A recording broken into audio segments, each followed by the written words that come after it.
that picture that David paints gives us this picture that if you will dare to stand up for righteousness in your generation, if we as a church stand up for righteousness in our generation, God will act on your behalf.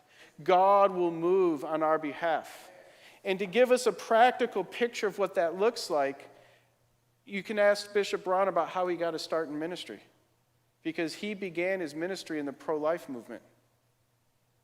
I mean, take a step back and think about what the time we're living in right now. If we as believers have to choose between two candidates, and neither of them are radically opposed to abortion, we are voting for a devil. We are voting for the wicked. And, when you say, if the foundations be destroyed, what can the righteous do? A lot of times we're voting for the lesser of devils, aren't we? In local and national elections. Why? I mean, how much is abortion still talked about on a national platform when it comes time to choose the leaders of this land? The fact that right now, today, our babies are being murdered. And there's many stories that I've heard, but just one story that he told was one day they were out doing a witness outside of an abortion clinic, and there was a car going over the overpass, and the driver of this car looked down and saw this witness going on, and he pulled off, came around, and joined them. A few minutes later, 6 police cars drove up, with their, lights going and everything, and they said, "Who's in charge here?" "Bishop Braun." "It's me." They start grabbing him, arresting him, throwing him in the back of a police car. And that man that came and joined the witness came over to these police officers and said,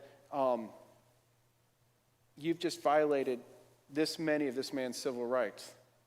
Police officer at first like, "Oh yeah, how dare you? Who are you?" He said, I'm the district attorney of Corpus Christi. I hope you're ready for a lawsuit." Next thing you know, those police are the ones that were starting to tremble. They let him go, and they found out that one of the women working in the abortion clinic was dating one of the police officers, and she called them, and they came down to rough it up. But God knew ahead of time.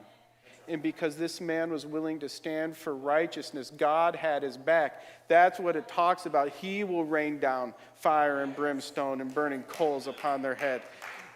We often make it some weird, apocalyptic thing, but it's not. It's if you will dare to stand up for righteousness in your generation, signs and wonders and miracles will back you up.